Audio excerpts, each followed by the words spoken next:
Hello, everyone. How are y'all doing tonight? Oh, thank you all so much for coming out and welcome to our bookstore. My name is Amali and I'm the events director here at Books Are Magic. We are so excited to have Albertine Clarke and Alexa Brahme with us tonight to celebrate the launch of Albertine's debut novel, The Bodybuilders. And before we officially dive in, I just have a few quick logistics to point out for how tonight's event is going to go. First, we will be doing a hand-raised audience Q&A towards the end of the discussion, so please start thinking of questions to ask and hold on to them. After the talk, Albertine will be around to sign and personalize your books at the alcove next to where you checked in. We'll let you know where and when to start lining up for that. And finally, if you're joining us virtually on the YouTube live stream, we would love to encourage you to buy a copy of The Bodybuilders online using the link in the live stream description. Okay, now let's get into this. The Bodybuilders is all about out-of-body experiences, and if you're lucky enough, you might experience one while reading it. Our protagonist, Ada, lives a solitary life, swimming at the pool, dealing with her parents' divorce after her father becomes a bodybuilder, and then everything changes when she meets a man named Atticus and discovers a trans-dimensional world where everything, or maybe nothing, is real, including herself. It is so incredibly transformative and trippy, so much so that I was actually late to work today because I was too engrossed and missed my stop. True story. And now I am pleased to introduce our wonderful guests, who many of you in the audience already know. Albertine Clarke received an MFA in fiction from the University of Florida and studied English literature at the University of Edinburgh, where she won the Lewis Edwards Memorial Prize for Creative Writing. Raised in London, she now lives here in Brooklyn. And the wonderful Alexa Brahme joins Albertine in conversation tonight. Alexa is a writer from Southern California, also currently living in Brooklyn. Her debut novel, Good News, is forthcoming this May. That's all from me. Please join me in giving Albertine and Alexa a very warm welcome. Hi, Albertine. Hi, how are you doing? I'm really nervous. I think it's gonna be great. Okay. You guys think it's gonna be great? Yes. Yes. So what's your deepest, darkest secret? A good question, Alexa. I didn't write the book. It's just GPT. The replacement wrote it. Yeah, Do you want to start with your reading? I will. How close should I be to the microphone? How's this? It's good. Okay. So I'm going to read from the opening of the book because I don't want to give anyone any spoilers. I am not going to give any context because I think you should read it. I wrote this when I was 23 and now I'm 27, so it's been a long time coming. Ada was 12 when her mother killed the dog. She was relieved when it died. It made her realize that life wasn't for everyone. It was a golden retriever with soft curly hair. Her mother bought it after Ada's father moved out to replace him. She named it Faustus. It quickly became clear there was something wrong with him. He sat beneath the radiator in the kitchen and barked all night, from when Ada's mother turned out the lights to when she came back downstairs in the morning. Whenever anybody tried to touch him, he shook as if he was terrified. But he was always trying to be touched, and he suffered from incessant digestive issues. If he was left alone, he ate everything he had access to, edible or otherwise, and then hid in shame beneath Ada's bed. Ada's mother decided that he was jealous. She turned the space under the stairs into a miniature version of their living room, with a green velvet sofa meant for children, and a small Persian rug. On the wall, she stuck printouts of the same art reproductions that hung over the fireplace. It was fenced in by a baby gate. For one night, Faustus was happy and didn't bark. All he needed, Ada's mother said, was to feel included. 2 days later, a builder came to repair a crack in the ceiling. Faustus ate a tube of ceiling glue left in his toolkit and ran out the open front door into the bright, sunny street. He was found 3 days later by a friend of Ada's mother, running along the concrete path above the pebbled beach. He had apparently not stopped running the entire time. The pads of his feet were worn down to bloody open sores. Ada's mother told her he had been sent away to live with a couple she had met in line at the pharmacy. When Ada heard the news, she knew that the dog was dead, and she knew that her mother had killed it out of pity, because both of them knew that he shouldn't have to suffer by living in torment. A few years later, she passed a woman with a golden retriever on a leash who strained towards her as if in recognition. But even though the dogs looked exactly alike, she knew they weren't the same.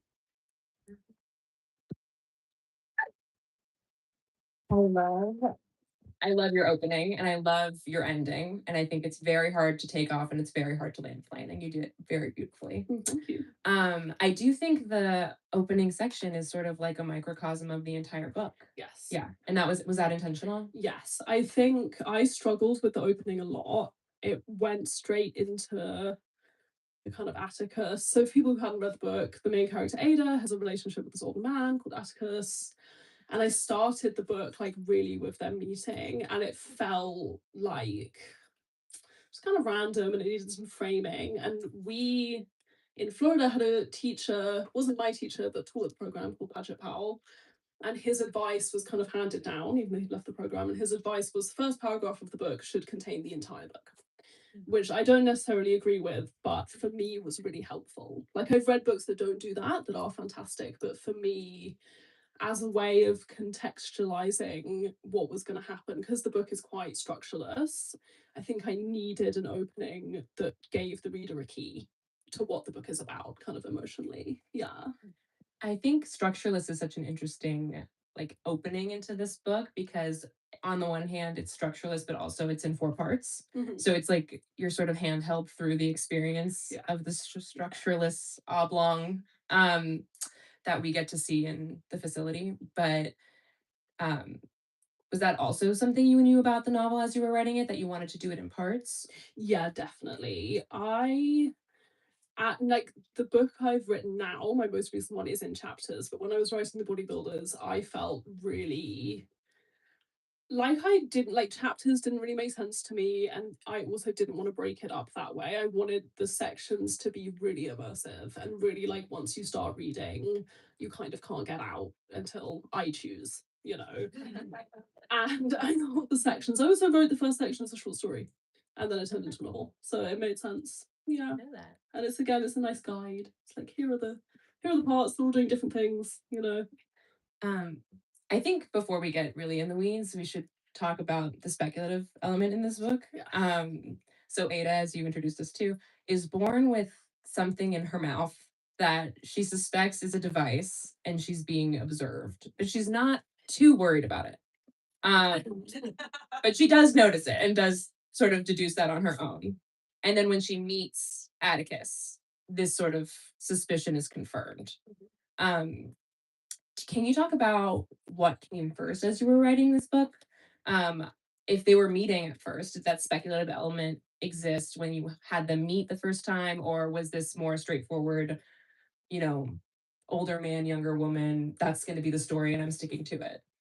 I think I knew I wanted to write a speculative novel. My early writing was really very in the science fiction tradition, and that's where most of my influences are, Philip K. Dick being the main influence. And I knew I wanted to write about this relationship, Atticus and Ada, didn't want it to be cliche, and I thought science fiction as a way of externalizing a certain emotional experience and turning it into something that both is a metaphor but also something real. If anyone's read Stores Past 5, that for me is the model of the I've had an experience, I don't want to try and describe it in realism because something will be lost, and the science fiction gives a really roundabout but far more effective way of describing the experience, if that makes sense. It gives language for what's like unspeakable or indescribable. Yeah, so really I knew I wanted to write a science fiction novel, and it's ended up being much less science fiction than I thought it would be. It's much more literary fiction about this girl and her relationships and how she feels about the world. But yeah, I started from that like, okay, I want to use this technique, I want to use the science fiction tool, and what do I have in me that needs to like get out that I can use this tool to say? Yeah. I just want to see maybe a show of hands if you'll indulge me of who's read the book because I don't want to spoil. Okay, this is great. It's a mixed crowd. Do you want to talk about the facility and the implications of? Yeah, it's not. There's no twist, so it's not Okay. like there's a kind of spoiler that's gonna be. There's a thing in her mouth, like obviously something's going on. Yeah. Yeah. Yeah. And so when she meets Atticus, she starts to have these experiences where they're sharing visions. Is that how you would describe it? Yeah. So she meets this old man. They like fall in love, kind of, but they don't know each other. So it's like Locus magazine described it as a situationship. But she begins to think that she is also him. And so she's having these hallucinatory experiences where she is living his life as well as her own. Yeah, and it's unclear whether or not he's having the same the other way. We don't know. We just get her kind of seeing him in these like visions. And there are a lot of dreams in the book that Lots suggest of dreams. could Yeah. be a dream at the beginning, but maybe Yeah. maybe the dreams are separate. They don't look at dreams in the facility. Yeah. No dreams. But then she decides she has a vision with somebody who's involved with the thing in her mouth, and she's like given the option to go to the facility. Yeah. So she has this thing in her mouth and she thinks that it's feeding her information. So she hears voices that say, you know, your parents got divorced because your dad let the dog out of the garden or whatever. And again, it's unclear whether or not she's right. It is implied that these are real, that she is being given information that she shouldn't know. And when she meets Atticus, the same thing starts happening with him. And then this man appears and he says, do you want to come and live in my special facility, which I've designed? And you can have anything you want. You can have a fake body and it will solve all your problems. And she says yes. So then she goes into this nice space. And the reason I want to talk about the facility is because you talked to me a little bit about how the experience of writing the whole book was sort of an experience of sort of letting your subconscious drive the car, and not stopping yourself and not putting a filter on. And I was wondering if you could talk about that in terms of writing the whole book, but then especially in the facility scenes, because it feels like that is so the ground you're sort of treading. I think I have an approach to fiction that very much is a book is a dream. Specifically, a work of fiction, non-fiction, I think is different, but a book as the product of imagination is a dream. And I wanted to keep it as intact as possible. So I didn't really do any editing in the writing process. I wrote the whole thing start to finish. And then after, I did some editing later on. But I wanted it to be really as if I'd taken off the top of my skull and imprinted my brain, like on a bit of paper, like a fingerprint.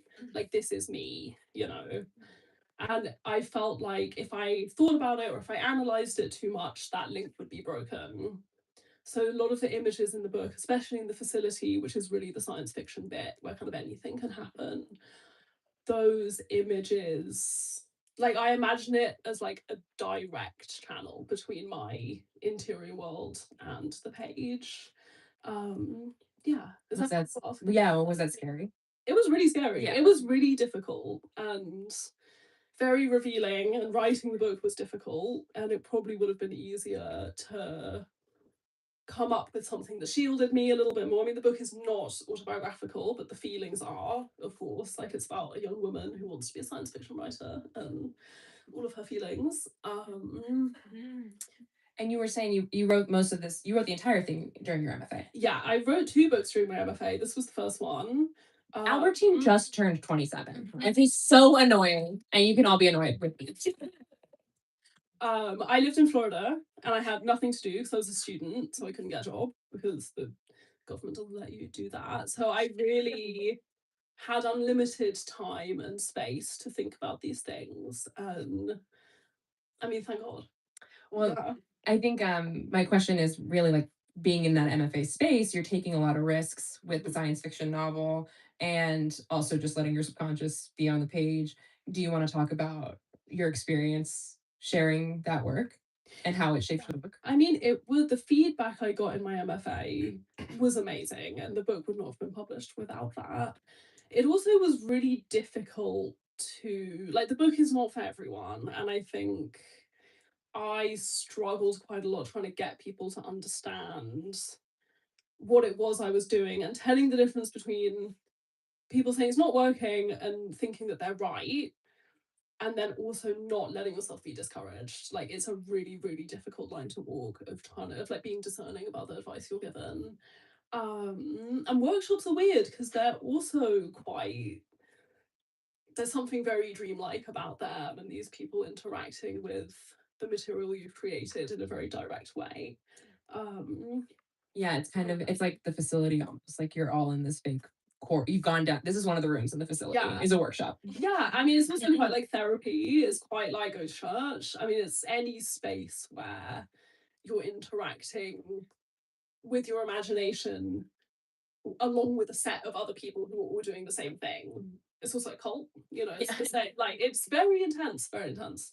And a lot of the book is about feeling alienated. Yeah. And do you think that was also like part of being a writer, part of being in the workshop? Yeah, I mean, the book, I hope that many of you will read it. And you will see that Ada is a very lonely young woman, and it definitely, I mean, I had experiences of loneliness when I was a teenager, which I imagine a lot of people did, and in my early 20s, that really were compounded once I got to the MFA in Florida, because it was a small town. And I thought, kind of, oh, I'll move and everything, all my problems will be fixed. And actually, I was completely isolated, completely on my own. And I think it put me in a really rich creative space. It was really emotionally difficult. Yeah. And I felt extremely culturally and interpersonally alienated. And yeah, I was like in a little box. Like, yeah. It's so bewildering. And you're just looking around at it, especially not being, I mean, Florida is a bewildering place. But then also not being American and being thrown into that. Yeah, and I think I had to move away from where I was from to write the book because it's set in London and it is, in a lot of ways, it's a very English novel. Like, these are English people and they are repressed and they're stiff and some of them are quite posh. And I think I wouldn't have been able to look at it so clearly if I'd been there. And Florida was so different. And it was like I was kind of in the facility having these dream experiences that were becoming real on the page, and I really lived in the world of the book. Like, I was very isolated in that time. It was that a comfort to live in the world of the book? Because the world of the book is crazy. No, actually, you know, it was not a comfort, it was awful. I could not wait to escape. When I finished the book, I thought, thank God I don't have to deal with this anymore because it's so intense. I mean, it's like if you lived in your own, like if you got stuck in a dream forever. Inception, one of my favorite movies, big influence. It's terrible. I don't want to hang out with myself the whole time. Like, it's, yeah. I don't want to hang out with myself ever. In this dreary, snowy, rainy day, I feel like it's being more pronounced. But sorry, I lost my train of thought. Oh, we were talking about the profound and intense loneliness of being a young woman or young person. Yeah. And another thing that comes up so much in the book is really intense wanting. Yeah. Which I think is like, it feels so deadly when you're young that you could die of wanting. Yeah. I mean, you make bad decisions when you're lonely. So bad. And you think the things you want will solve your loneliness. Yeah. Yeah. I was wondering if we could talk about the different kinds of wanting in the book, because Ada wants different things from different people, wants certain things from herself. And then the facility is like wanting manifest. When you want something, it appears. But these things keep appearing that Ada doesn't like or maybe really want. Yeah, I think Ada as a character is perceptive, but she's not emotion, like she doesn't really have an interior world, and kind of the structure of the book is that her interior world is the external world of the book, so she's kind of been turned inside out. And the way that she wants things, like she wants Atticus, who's this old man that she meets in her apartment building, and there's no reason for her to want him apart from that he wants her. And it's that kind of, I will take what I can get, or the things I want are informed by someone has to want me first, or like tell me what to do. And then the problem she has when she gets to the facility is that she doesn't know how to want things for herself. She doesn't know who she is. And in the facility, the guy who's in charge is like, hey, you can have anything, you know, like get cooking, like think about the things you want, and she just can't do it really because she's so, like, I guess repressed, but also just kind of blank. And she makes herself a boyfriend, and that kind of doesn't work. And yeah, I love her boyfriend, her fake boyfriend. her fake Polish boyfriend, who she meets from the phone number on her Snickers bar, who doesn't speak English and is insisting that he's speaking Polish, but Ada seems to understand him. It's amazing. You guys have to read the book. Sorry, the wanting in the facility and her bewilderment to her own wanting. I mean, it's not just that she doesn't know what she wants, it's that some things come up that are so disturbing to her. And is that something that you were playing with on purpose, or were things coming into the facility just as you were writing them? Well, I think if you're a person who doesn't think about what you really want, and instead you think, I want what other people want me to want, then you have a problem because you haven't engaged with your own desires in a meaningful way. And then they do come back, they don't just disappear. So in the facility, Ada has an experience of returning these very disturbing images that get kind of dredged up, and like she finds like dead animals in her room and things like that, and they're coming from a part of her that hasn't been engaged with, which is who she is really, like the real person that she is. And I think for me, I really enjoyed writing that because, I mean, it's something that I do. I think something a lot of people do is like, how do you tell the difference between what you want and what you think you should want, especially in relationships? And the book really is about relationships. Hang on, I got sidetracked. What was the question? About the disturbing things that come, but I have a follow-up, which is about dead and dying animals. Yes. I mean, the opening is so strong. It's the first sentence.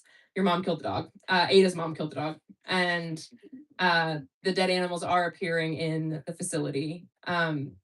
What effect is this supposed to have on the reader? And I mean, you put things up next to each other that are really interesting, like Ada's mother's softness toward the dog. Building it an entire replica of the living room is a very tender image.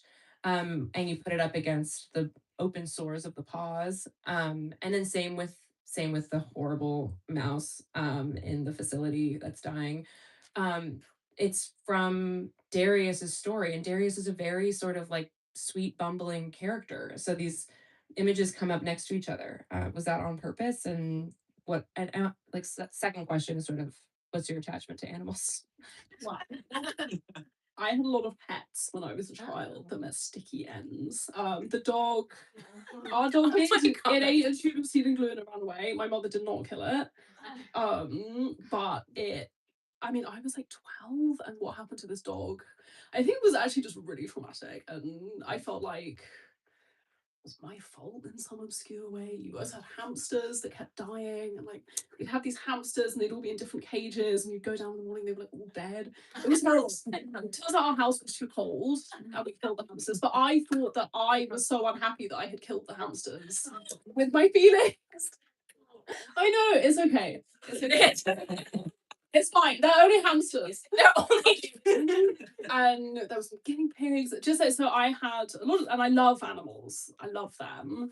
And I definitely felt as a child very guilty that these animals had met the sticky end. I think as I've gotten older, they've become such a metaphor for me for repressed feelings returning in these like, you know, they're like small people. They're like, and They're only hamsters. They're only hamsters, but they take on the feelings in the atmosphere and soak them up, and you know, become kind of what's like ciphers, or you know, like yeah.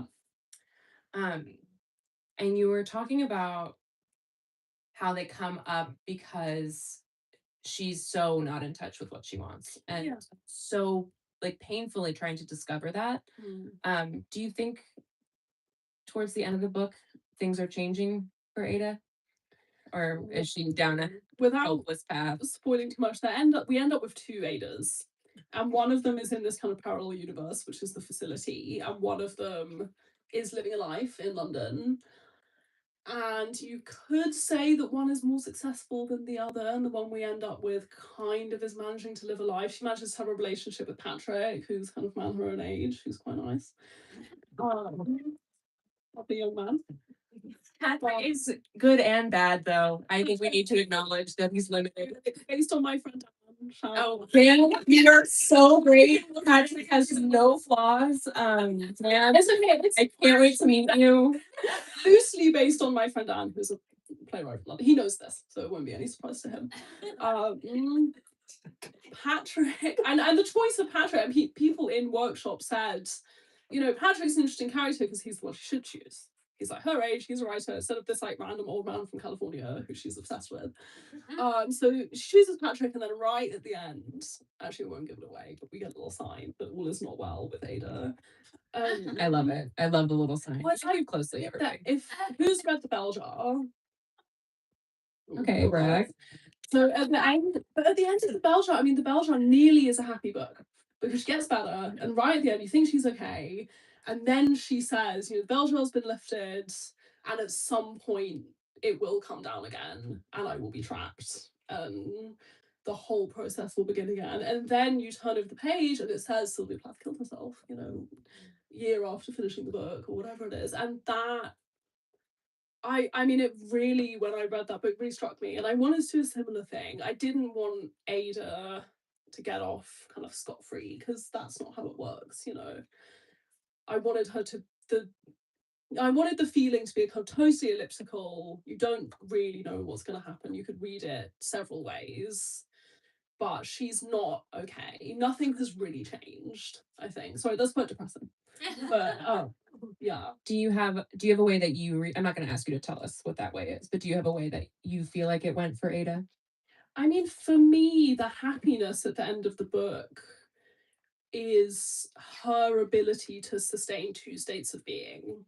So the two Adas, one in the facility and one on the earth. I mean, the facility isn't not on the earth, but that as a metaphor for a way of relating to your unconscious, I think, for me, is not an altogether negative image. Because, okay, there's a version of me that is dedicated to wanting and to figuring out what I want, and that is my unconscious. And it will, hopefully, if all goes well, tell me what I need to know about those things, and I will live my life not in a state of total unconscious. Does that make sense? It makes sense, especially if you've read it. It's such a beautiful, like, she's extending such a beautiful hand out to herself by the end. Yeah, it's like I am two people and I am friends with myself, I think was the closing note that Yeah, and something might be afoot. Yeah. I'm friends with myself, and it could all go wrong. And we could fall out at any moment. Yeah, the split could. Yeah. Do you want to talk a little bit about the people and authors and art that inspired this work? Yeah, for sure. I work very closely with the authors who have inspired me, to the point where, like, if anyone has read any Philip K. Dick, you should. If you haven't, yes.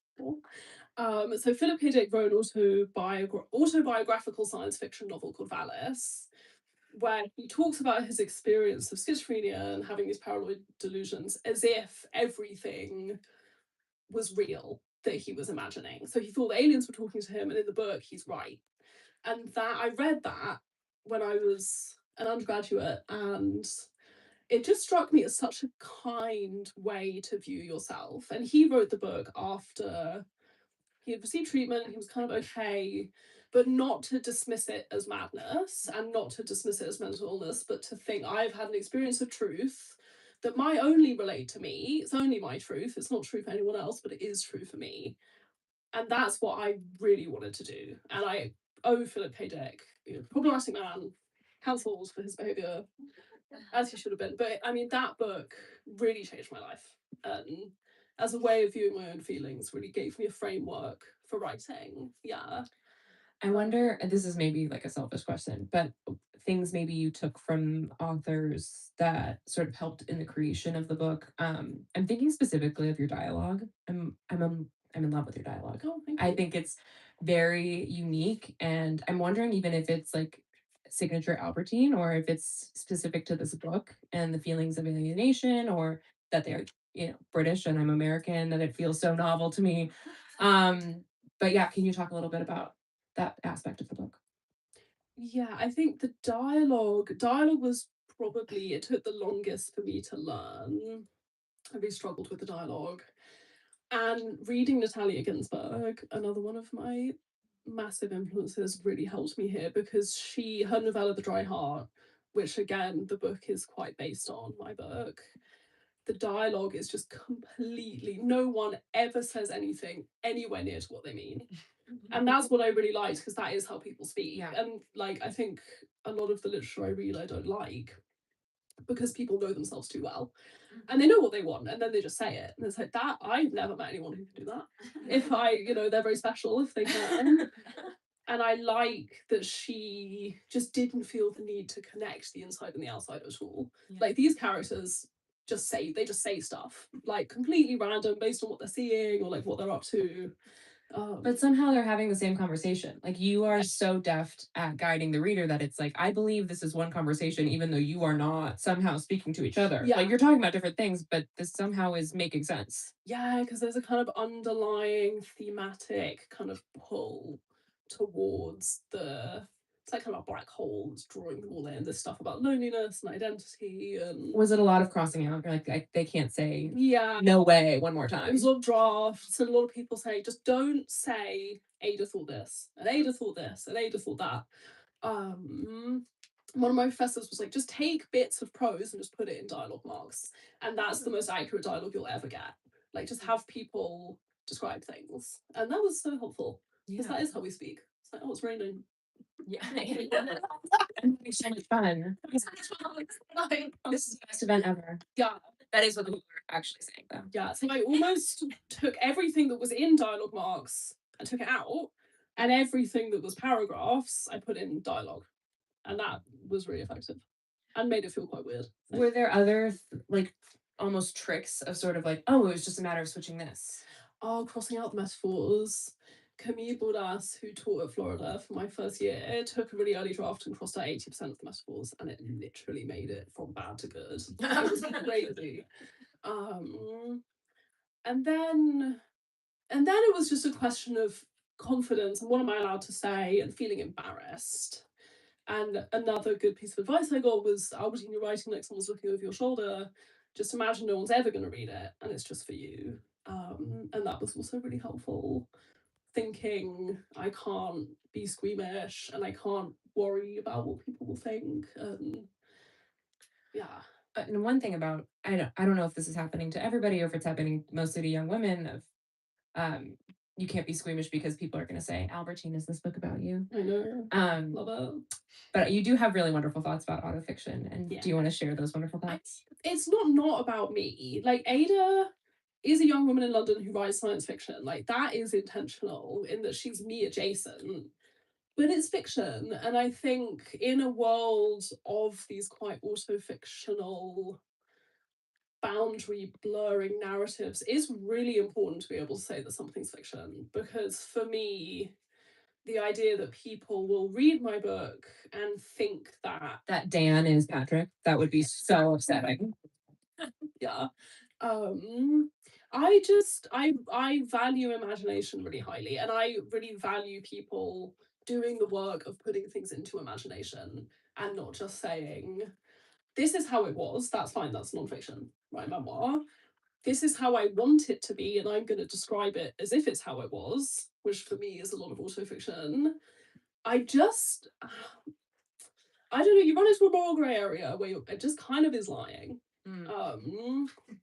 Yeah, and I think when we had our cheeky drink last night, it was sort of like, be brave and make it up, or be brave and tell the truth. Yeah, and I mean, there are also fiction books that I love deeply. A big fan of Maggie Nelson's Argonauts, Sheila Heti, I love a lot, but they have the skill of kind of really subtly letting the reader know when we're departing on a kind of this is not things that I've lived. There's also like a dreamlike quality to both of their Mhm. prose that sort of is like, oh, we are in fiction land, even though it feels kind of Yeah, real. and you don't read those books and think all of these things happen to Sheila Heti. Like, I hope they didn't. I hope they didn't. oh, I think it's time to turn to the audience. I hope you guys have been thinking of questions. No, not that it was a test. is it us? Any question? Why? Do you consider science fiction your preferred genre to write in? And if so, or is it just this book? But if so, why? And then is it hard to be a woman scientific or science fiction writer? That's such a good question. So I love science fiction. I think after this book, I stopped writing sci-fi. I think I had got something out of my system. I still read a lot of it and I love it. And there just are not many women science fiction writers, and that's what made me want to write a science fiction novel partly. I was like, this is not a play. Women are not using this tool to express themselves, and here it is, and men are using it very adeptly. And I want to go, like I want a bit of that. I think there was also a bit of a we are drawn to things that are masculine because that's how we've all been conditioned. And I think for me, it was like, oh, that's cool. I want to do what the boys are doing. And now I've done it and I feel like I don't need to do it anymore. But I mean, and the authors I love, like Philip K. Dick, there's just such magic and possibility in the genre, I think. Yeah. And the idea that you can do anything and that you can express yourself however you want, I find very freeing. Yeah. Eve. This felt like a very kind of psychologically informed book. Like I won't say I was psychoanalyzing you, but I definitely was psychoanalyzing myself as a young woman who's experienced loneliness, which is part of the experience of reading a good book because it helps you think more deeply about yourself. But I'm curious if you did like psychoanalysis research when you were like, there were so many moments that felt very like rich with psychology and it made me like, I was like, oh, Albertine knows so much about how the brain works. This is so metaphorical. And I'm wondering if you did research for that or if it was just like, as you say, like a stamp of your brain and just your brain is thinking really deep thoughts or something. I had a really fantastic psychotherapist who I saw twice a week through the writing of the book, and it was proper like old school Freudian psychotherapy. And he helped me a lot, and I talked about the book with him all the way through writing, and that was a really amazing experience. My father is also a psychotherapist, so I'm quite grounded in this tradition of like approaching literature as a psychoanalytic product. I think is something I very naturally do because it's the way that I was growing up, it's how my dad talked about books. It's like the book is a dream, the book is a product of the unconscious, all of this stuff. And then when I started having therapy, it unlocked a kind of like a dialogue between me and myself that was really helpful. I wouldn't say he didn't give me like facts about Freud, or I don't know. Like I don't know materially very much about psychoanalysis, but I think experiencing the process in quite a deep way was very informative to the writing, Eve. Yeah, thank you for your question. That does. The title is so perfect, and while reading the book, I just couldn't stop thinking about all the very different ways that you can interpret the bodybuilders and apply it to the various things that are happening within. Was that the title from the get-go, or was there a bit of a process to get there? No, I didn't think of the title until I was querying agents, and I thought I need a really good title. It was called Success Story for ages, which didn't make any sense really. And the bodybuilders, I watched Pumping Iron, Arnold Schwarzenegger documentary. My husband, Cosmo said you have to watch this film, Arnold Schwarzenegger. We watched it. And I just thought, oh my god, there it is, Arnold, like brilliant. And I called it the bodybuilders. Yeah. It just and it works. It works on multiple levels, as you say, because the mother's bodybuilder, The dad is actually a bodybuilder, Arnold Schwarzenegger. And in the facility, they're building fake bodies for people. So it's great. Yeah.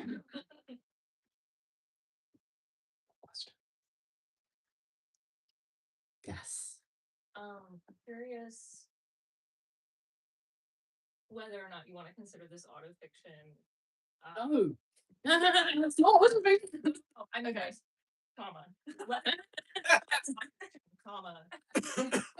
Were there points during your writing process where Ada like departed from you and you felt surprised by that, or that you discovered anything that you weren't like expecting when you were trying to make an imprint of your brain, or if it felt like you knew what you were going to say all the way through? That's so interesting. Ada started off as a me, like quite close to me version. Yeah. And I don't know if any other writers here experience this, but characters for me really take on their own lives. And I think part of that is having this quite unconscious approach to writing where I'm not thinking about it too much. And I kind of try and write as much as I can without thinking about it. So things do just happen. It's almost like magic. And Ada became a worse and worse and worse person throughout the book. And she starts making like worse and worse and worse decisions and becoming like dark Albertine is kind of how I see it. Like a version of me if I had not had the love and support that I do have, you know. It's like we start from the same place. I have been very lucky in my relationships and have, you know, struggled with mental health, but ultimately I'm in a good place. Ada really has nothing. And so it's like, what would I have been like if I had not been helped? Really bad person, turns out. So yeah. There were more hands. You don't when you put them. I see you Don't put them be up. When you put them back down. Yeah, I do. Please talk more about the dad's bodybuildingness. Like I need a whole missive about that. Okay, so the dad is an Arnold Schwarzenegger style bodybuilder. And I think I just did that because it just felt like the opposite of everyone else in the book. I was like, everyone else is on the inside thinking about their feelings and being emotional and sad. And the dad is like, I'm just gonna go to the gym. Like I feel really bad and I will feel better if I'm really muscly, which I think is what a lot of people do. And I don't, yeah, the dad is the most mysterious character to me. Well, because I don't understand why anyone would do that because I haven't done it. So I think it's kind of a metaphor. It's also kind of something about masculinity where men have a more physical response than women to their emotions. Maybe, and it's not to say that men and women are different, but it's the kind of how we've been culturally encoded. It's that I think men maybe are more embodied or are closer to their bodies somehow, and the problem is solved in the body, it's not solved in the mind. Again, massive generalization, because it's not like that for a lot of people. But and bodybuilding, it's just it's fascinating. I'm obsessed with it. Like I go to the gym and I see these men, like wow, like what a weird thing. I don't really have there's not, you know. And I love that her dad thinks it could be the answer for her too. Yeah, because Like- it's like, hey, just come to the gym with me. Like you'll be fine. Yeah, it can free you. Like let's get swole. Yeah. Yeah. Yeah, I think having a defense against the world, if your body is kind of like a fortress, you know, no one can get in and you're strong and you can defend yourself. It probably feels good. It probably feels pretty good. And then you have Ada, like she's athletic too. She swims every day, but it's like Yeah, maybe like the most vulnerable exercise. Like you're in a bathing suit, you're in the water, you can't defend. It's like her dad is buff. Yeah. That thing's fortress, like you said. Yeah. Yeah. So it's interesting.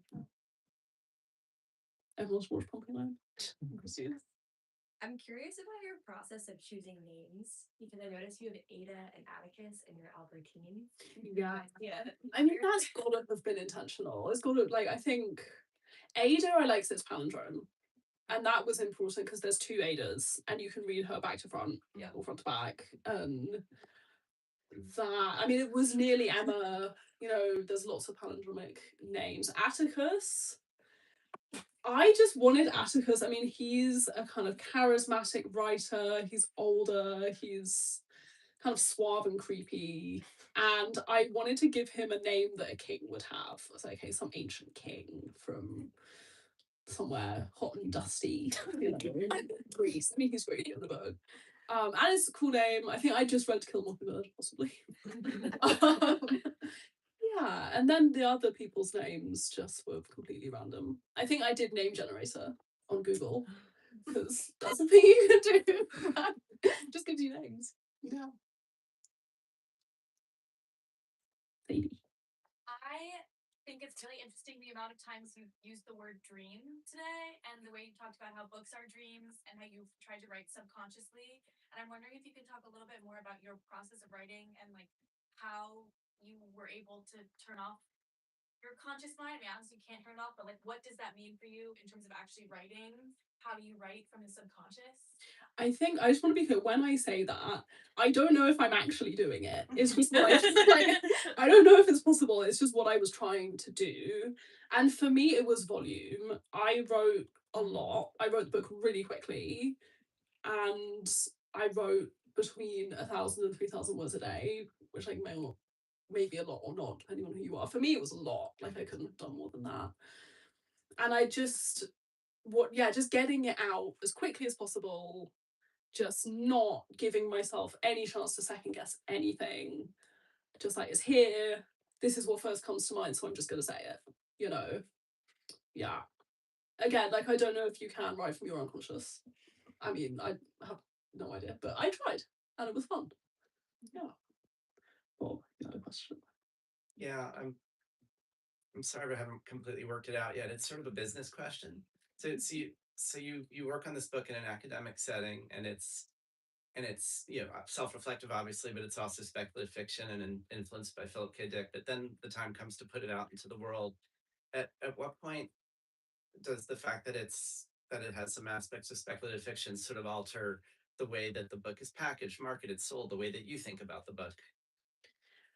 I think I mean, it's tough because science fiction that is really hard science fiction, as one would term it, is like genre boundaries are so extreme now that it's like aesthetically and intellectually, in the way that people engage with the work is completely different. And I wanted to market it more as literary fiction because I thought that people take it more seriously. Yeah. But I didn't want to sacrifice the fact that it is, I consider it a science fiction novel, you know, and it won't be in the science fiction section, I think, in the bookstore, because it's like books, Kazuhiko's Clara and Son is a good example of a science fiction book that is very literary and so ends up in literary fiction, but it's about AI and robots. Right. So, you know, and yeah, I think I thought it would have a better chance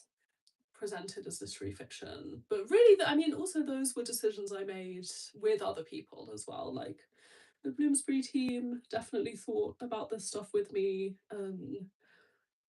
Yeah, I think I had to wait and see how other people understood it, ultimately. And if someone had said, this is a really great proper science fiction novel, that's where I would have gone. And that's not what people said. They said, this is a speculative literary fiction novel. And I said, okay, you're probably right. You know, that's great.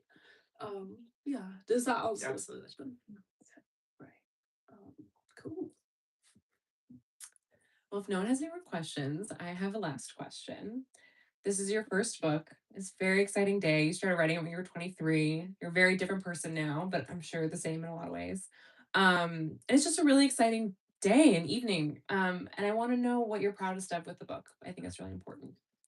I think it's really, I mean, it's hard to write a book because it's a sustained activity over a long period of time. But I think for me, what I'm proud of, like, I really tried my best. This is the best book I could have written at that point in my life. I worked really hard on it. And if I wrote it now, there were things that would be different.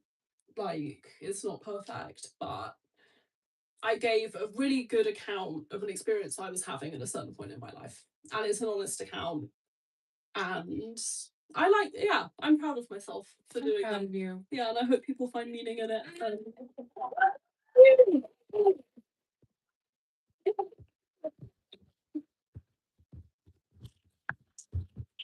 Please keep it going for Albertine.